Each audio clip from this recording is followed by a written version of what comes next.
बढ़ते कोविड के संक्रमण को देखते हुए सीबीएसई बोर्ड की परीक्षाओं में बड़ा फेरबदल किया गया। आपको बता दें कि ये जो बड़ी खबर हम आप तक पहुंचा रहे हैं कि सीबीएसई बोर्ड की 10वीं की परीक्षाएं रद्द कर दी गई हैं, तो वहीं 12वीं की परीक्षाओं को टाला गया है। और जिस तरह से 12वीं की परीक्षाओं को टाला गया है उसमें भी कुछ न कुछ और भी बात आपको बताएंगे। हमारे सहयोगी इस समय अजय शर्मा हमारे साथ फोन लाइन पर जुड़ चुके हैं। वो आपको बताएंगे किस तरह से 10वीं की परीक्षाओं को रद्द किया गया है और 12वीं की परीक्षाओं को टाला गया है। अभिभावकों की बड़ी चिंता थी, बच्चे जो लगातार अब ये सोच रहे थे कि कोरोना काल खत्म हो गया, कोरोना का संक्रमण घट गया है, अब स्कूल खुल गए और परीक्षाएं हमारी होंगी। तो उसी को देखते हुए जब कोरोना का संक्रमण बढ़ा तो कोरोना के संक्रमण की दृष्टि को बढ़ते हुए देखते हुए मीटिंग ली गई एक नरेंद्र मोदी और शिक्षा मंत्री की, और परीक्षाओं में जो सीबीएसई बोर्ड की परीक्षाएं उनमें बड़ा फेरबदल किया गया है। तो अजय शर्मा हमारे साथ जुड़ सके। अजय शर्मा, क्या है पूरी जानकारी और किस तरह से सीबीएसई बोर्ड की जो परीक्षाएं होनी थी 10वीं और 12वीं की, उनमें किस तरह फेरबदल किया गया है और 10वीं की परीक्षाओं को कैसे रद्द किया गया है? भानु, प्रधानमंत्री नरेंद्र मोदी, शिक्षा मंत्री व सचिव स्तर की एक वार्ता में कोविड के विकराल रूप को देखते हुए ये फैसला लिया गया है कि सीबीएसई बोर्ड की 10वीं की परीक्षाएं रद्द कर दी गई हैं और 12वीं की परीक्षाओं को टाल दिया गया है।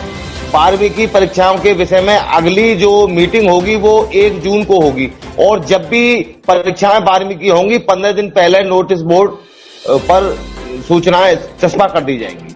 तो जिस तरह से 10वीं की परीक्षाएं रद्द की गई हैं और 10वीं की परीक्षाओं के बारे में भी कुछ जानकारी हमारे जो दर्शक हैं, हमारे छोटे छोटे बच्चे 10वीं में पढ़ रहे हैं, उनको जरा जानकारी दें कि 10वीं की परीक्षाएं जो रद्द की गई हैं उनका क्या आधार, किस आधार को मान के परीक्षा रद्द की गई है, आगे उनका क्या होगा बच्चों का?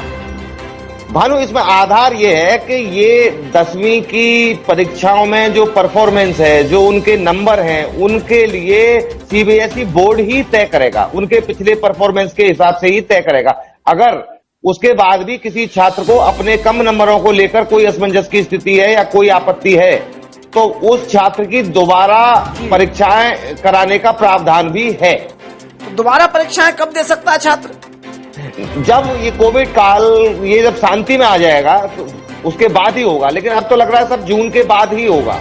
चलिए, जानकारी देने के लिए बहुत बहुत धन्यवाद। हमारे तमाम दर्शक इस चिंता में थे और जिस तरह 10वीं और 12वीं की परीक्षाएं जो सीबीएसई बोर्ड की है उनमें फेरबदल किया गया है, आपने जानकारी दी। आपको जानकारी देने के लिए बहुत बहुत धन्यवाद। तो आपको बता दें जिस तरह से 10वीं और 12वीं की सीबीएसई बोर्ड की परीक्षाओं को एक परीक्षा को 12वीं की परीक्षा को स्थगित कर दिया गया है, तो वहीं 10वीं की परीक्षाओं को रद्द कर दिया गया है। और ये जानकारी हमारे जो संवाददाता थे अभी फोन लाइन पर, उन्होंने दी है कि 10वीं की परीक्षा का अगर कोई छात्र है सीबीएसई बोर्ड का और वो अपने मार्कों से असंतुष्ट है तो ये प्रावधान बोर्ड ने रखा है कि वो दोबारा भी परीक्षा दे सकता है। तो ये बड़ी जानकारी जो हम आप तक पहुंचा रहे थे, ये बड़ी खबर है कि 10वीं की परीक्षा जो सीबीएसई बोर्ड की थी उन्हें रद्द कर दिया गया है और 12वीं की परीक्षाओं को स्थगित किया गया है।